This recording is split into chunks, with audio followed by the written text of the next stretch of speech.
Bienvenue chez Sensor Studio, où nous défions le bon sens. Vous savez sûrement déjà que la Chine guette la moindre occasion d'envahir Taïwan. C'est pourquoi Taïwan cherche récemment à renforcer sa défense nationale. Aujourd'hui, nous allons examiner en détail les problèmes de la puissance militaire taïwanaise et l'augmentation de son budget de défense. Voyons cela maintenant. D'abord, examinons les problèmes de la défense nationale taïwanaise. Plutôt que de donner simplement mon avis, il serait préférable de vous présenter les problèmes qui sont réellement soulevés à l'intérieur même de Taïwan. La Cour des comptes de Taïwan a récemment audité l'armée taïwanaise. Voyons cela. Après l'audit du gouvernement taïwanais, il a été révélé que les réservistes manquent gravement d'équipement. Il a été conclu que la préparation des unités n'atteint que 70%, le taux de disponibilité des équipements dans 4 domaines, dont le combat, la surveillance des communications et le soutien médical, est passé sous 60%. L'équipement de combat est à 50,49%, l'équipement de communication à 36,14%, l'équipement de surveillance à 36,71% et le système de soutien médical à 43,26%. Il a été évalué que le taux de disponibilité chute ainsi, alors même que nous ne sommes pas encore en état de guerre. Depuis 2019, l'armée taïwanaise réforme et renforce ses réservistes. Mais après 5 ans de réforme, on constate qu'il serait difficile de mener une guerre immédiatement. De plus, il a été révélé qu'une grande partie des systèmes d'armes actuellement utilisés par l'armée taïwanaise subissent des retards. À ce sujet, une grande partie des systèmes d'armes utilisés par l'armée taïwanaise sont fabriqués dans une usine appelée l'usine d'armement, numéro 205. Produire du matériel militaire dans un seul complexe est très risqué, mais c'est ce que fait Taïwan. Le déménagement de l'usine d'armement numéro 205 retarde l'approvisionnement de l'armée taïwanaise en armes, suscitant des doutes sur ses réelles intentions. Le principal problème est que l'armée taïwanaise consacre une grande partie de son budget à la main-d'œuvre. L'armée américaine compte 1,31 million de soldats pour 900 généraux, tandis que l'armée taïwanaise a plus de 170 000 soldats pour 310 généraux, soit un général pour 58 soldats à Taïwan. Il y a un nombre incroyable de généraux. Plus de la moitié du budget de la défense taïwanaise va au salaire, rendant l'armée jugée inefficace dans l'utilisation de ses fonds. Par exemple, l'armée israélienne a un effectif similaire à celui de l'armée taïwanaise, mais elle ne compte que 30 généraux. En comparaison, l'armée taïwanaise a vraiment beaucoup de généraux. La principale faiblesse de l'armée taïwanaise réside dans le manque de personnel, non dans les armes ou le budget. Taïwan est réellement à la veille d'une guerre. La Chine mène chaque année de vastes exercices de débarquement, impliquant des milliers de participants, et les autorités américaines affirment que Xi Jinping a demandé de se préparer à une invasion de Taïwan d'ici 2027. Dans cette situation, le service militaire obligatoire à Taïwan ne dure qu'1 an. Encore plus surprenant, cette durée d'1 an a été récemment prolongée, alors qu'à l'origine, le service militaire ne durait que 4 mois. Durant ces 4 mois, il manipulait rarement une arme avant de revenir à la vie civile, comme dans un simple camp d'entraînement estival. En 2018, Taïwan a supprimé le service militaire obligatoire. Pensant la paix durable avec la Chine, ils ont rendu leur armée entièrement professionnelle, portée par cet espoir illusoire. Mais le résultat était prévisible. Avec un taux de natalité au plus bas, et les jeunes qui évitèrent le service militaire, le taux de recrutement a chuté au minimum. Peu de personnes étaient prêtes à se battre. La guerre en Ukraine, en 2022, a ensuite bouleversé toute la société taïwanaise. La peur que cela pourrait aussi nous arriver est devenue une réalité. C'est alors que le gouvernement taïwanais a rétabli la conscription et prolongé le service militaire de 4 mois à 1 an, mais les experts estiment que ce n'est pas suffisant et qu'il faudrait environ 2 ans.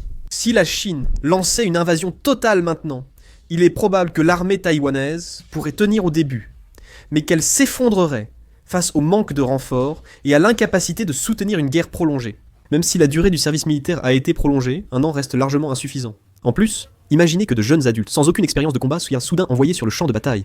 Non seulement leur capacité de combat serait faible, mais leur morale et leur volonté s'effondreraient inévitablement. C'est pourquoi Taïwan essaie à la hâte de renforcer sa puissance militaire, et cette accélération devient de plus en plus rapide. Le gouvernement taïwanais a prévu un budget spécial supplémentaire pour l'acquisition d'armes en 2026. Ce montant s'élève à 28 000 milliards de wons. Bien sûr, cela reste largement insuffisant par rapport au budget de la défense de la Chine. Mais Taïwan continue tout de même d'investir dans sa défense. Cela comprend aussi l'achat de 48 000 drones. Actuellement, l'armée taïwanaise a estimé qu'elle ne pourrait pas vaincre l'armée chinoise uniquement avec des forces conventionnelles comme les chars ou les véhicules blindés. Il prévoit donc d'utiliser des drones contre l'armée chinoise. Le commandant de l'armée de terre taïwanaise a décidé de renforcer la puissance asymétrique et a exigé que tous les soldats sachent piloter des drones. En plus de cela, il prévoit d'acheter des obusiers automoteurs M109A7 de 155 mm, des High Mobility Artillery Rocket System Kamikaze, des missiles anti-chars, Javelin sans équipage, des missiles anti-chars Tube Launched, Optically Tracked, Wire Guided 2B et des missiles Patriot 3 améliorés. De plus, Taïwan est en train de mettre en œuvre un plan visant à porter son budget de la défense à plus de 3% du produit intérieur brut. L'armée taïwanaise prévoit d'utiliser des camions civils et a récemment montré le tir d'un missile Air-to-Ground Missile 114 Hellfire depuis un conteneur sur un camion civil. L'armée taïwanaise dispose déjà de nombreux missiles Hellfire. Les rampes de lancement étant limitées, ils ne pouvaient pas tirer de nombreux missiles simultanément. Ils ont donc transformé des camions civils en plateformes de lancement. L'armée taïwanaise peut ainsi réagir vite aux attaques chinoises. L'utilisation de camions civils comme arme peut être critiquée, mais Taïwan n'a pas ce luxe. L'adversaire principal était la Chine, qui lance des missiles depuis des porte-conteneurs, donc ces critiques sont sans importance.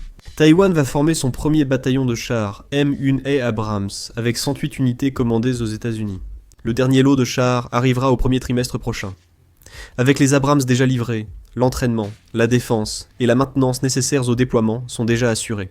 L'armée taïwanaise fabrique environ 1000 missiles par an, renforçant sa puissance. L'armée taïwanaise envisagerait aussi la conscription pour les femmes. Actuellement, l'effectif total de l'armée taïwanaise est d'environ 170 000 soldats, ce qui rend difficile de faire face à l'armée chinoise avec ses seules forces. Ainsi, on voit que l'armée taïwanaise cherche à augmenter considérablement ses effectifs, en introduisant le service militaire pour les femmes. En effet, Taïwan, tout comme la Corée du Sud, fait face à une grave baisse de natalité, ce qui entraîne un manque de soldats. C'est pourquoi ils essaient de combler ce manque en faisant également servir les femmes. Taïwan doit affronter la réalité militaire. Malgré l'augmentation du budget de défense et l'achat d'armes, il ne peut rivaliser seul avec la Chine. La marine et l'armée de l'air comptent parmi les meilleures mondiales. Dans cette situation, la seule stratégie que Taïwan peut choisir est de tenir bon, et ce qui rend cela possible, c'est le soutien des États-Unis et de l'Occident. Des rapports fréquents indiquent que l'armée américaine effectue des entraînements non officiels à Taïwan. Selon les médias étrangers, des instructeurs des forces spéciales américaines et des Marines formeraient l'armée taïwanaise en petits groupes à Taïwan, bien que cela ne soit pas officiel. Il était notamment rapporté que l'armée américaine donne directement des conseils dans des domaines considérés comme les maillons les plus faibles de l'armée taïwanaise, tels que le combat urbain, la défense côtière et l'utilisation des drones. Ces entraînements, bien que non publics, sont cruciaux pour renforcer la capacité de combat de l'armée taïwanaise. Le soutien en armement reste aussi essentiel. Taïwan commande régulièrement de nouvelles armes aux États-Unis. Les États-Unis, de leur côté, ne refusent pas ces demandes et continuent de produire et d'envoyer ces équipements. Aux États-Unis, une version taïwanaise de la loi Lend-Lease est aussi en discussion. Comme les États-Unis ont aidé le Royaume-Uni durant la Seconde Guerre mondiale, ce système permet de prêter rapidement des armes à Taïwan en cas de menace, les coûts étant réglés ultérieurement. Un système similaire a déjà servi pour l'aide à l'Ukraine. Si ce projet de loi est adopté, Taïwan recevra rapidement de nombreuses armes américaines en cas de crise. Mais cela dépend aussi de la politique et de l'opinion publique aux États-Unis. Finalement, la sécurité de Taïwan dépend uniquement de la stratégie des États-Unis et de l'Occident. Même avec plus de dépenses et une production accrue de drones et missiles, Taïwan aura du mal à résister sans aide extérieure lors d'une guerre longue. Taïwan ne peut maintenir un minimum d'équilibre que grâce à un réseau international comprenant la fourniture d'armes par les États-Unis, la coopération maritime avec le Japon et le partage d'informations avec l'Australie.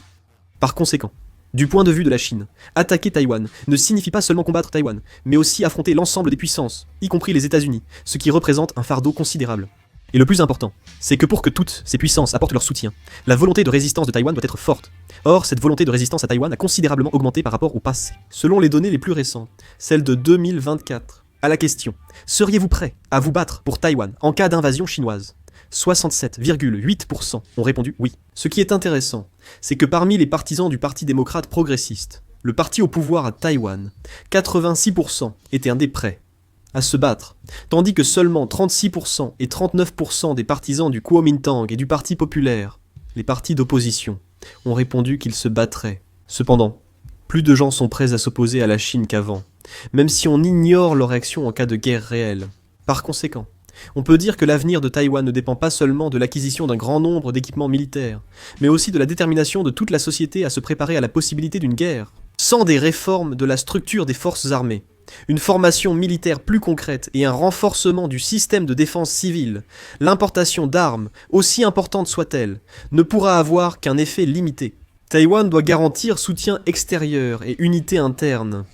Quel est votre avis sur l'armée taïwanaise aujourd'hui ? Merci de nous le faire savoir dans les commentaires. C'est la fin de cette vidéo. Merci.